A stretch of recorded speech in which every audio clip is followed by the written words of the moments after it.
Hi friends, welcome to my channel. ఈరోజు సింపుల్గా రొయ్యల దమ్ బిర్యానీ ఎలా చేసుకోవాలో చూద్దాం. రెస్టారెంట్ స్టైల్లో ఉంటుందండి, సూపర్గా ఉంటుంది. ఒకసారి ట్రై చేయండి. ఈ బిర్యానీకి ఇంత సైజు రొయ్యలు అయితే బాగుంటాయి.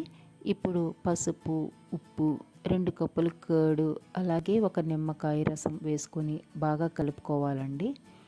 బాగా కలుపుకుని దీన్ని ఒక హాఫ్ అన్ అవర్ ఉంచుకుంటే సరిపోతుందండి. పక్కన హాఫ్ అన్ అవర్ కన్నా ఎక్కువ అవసరం లేదు. 1 కేజీ రొయ్యలు తీసుకున్నానండి నేను. అంటే 1 కేజీ రైస్కి 1 కేజీ రొయ్యలు అయితే సరిపోతాయి. ఈ విధంగా కలుపుకొని పక్కన పెట్టుకున్న తర్వాత ఒక పాత్రలో నెయ్యి, అలాగే ఆయిల్ వేసుకుని ఉల్లిపాయలు, పచ్చిమిరపకాయలు ఫ్రై చేసుకోవాలి. బాగా ఫ్రై చేసుకోవాలండి. కొంచెం బ్రౌన్ కలర్ వచ్చినా పర్వాలేదు, బిర్యానీకి బాగుంటుంది. ఇప్పుడు అల్లం వెల్లుల్లి పేస్టు, కొత్తిమీర, పుదీనా వేసుకుని బాగా ఫ్రై చేసుకోవాలి. ఈ విధంగా ఫ్రై అయిన తర్వాత పక్కన మ్యారినేట్ చేసుకున్న రొయ్యలను కూడా వేసుకొని బాగా కలుపుకోవాలి. 10 నిమిషాల తర్వాత రొయ్యలు ఉడికి వాటర్ బయటకు వస్తుందండి. అప్పుడు మనం ఒక టమాటో వేసుకుంటే సరిపోతుంది. ముక్కలుగా కట్ చేసుకున్న టమాటో ఒకటి వేసుకోండి. రొయ్యలు దమ్ బిర్యానీకి ఒక్క టమాటో వేసుకుంటే టేస్ట్ బాగుంటుంది.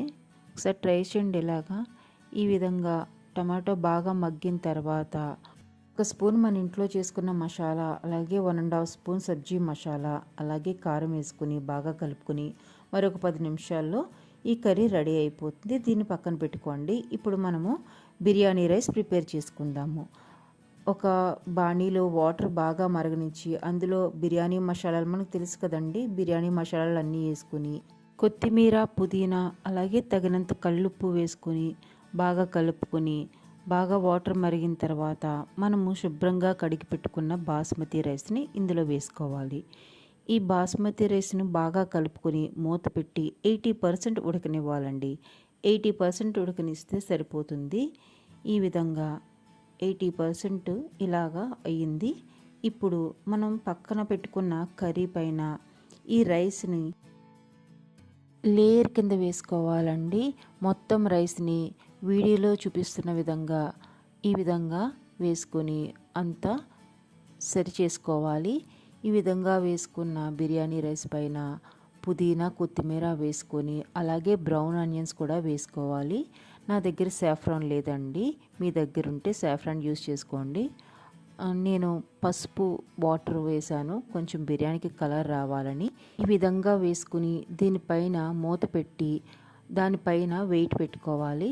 వెయిట్ పెట్టుకుని లో ఫ్లేమ్లో ఒక హాఫ్ అన్ అవర్ కుక్ చేసుకుంటే బిర్యానీ రెడీ అయిపోతుందండి. చూసారా ఎలా ఉందో?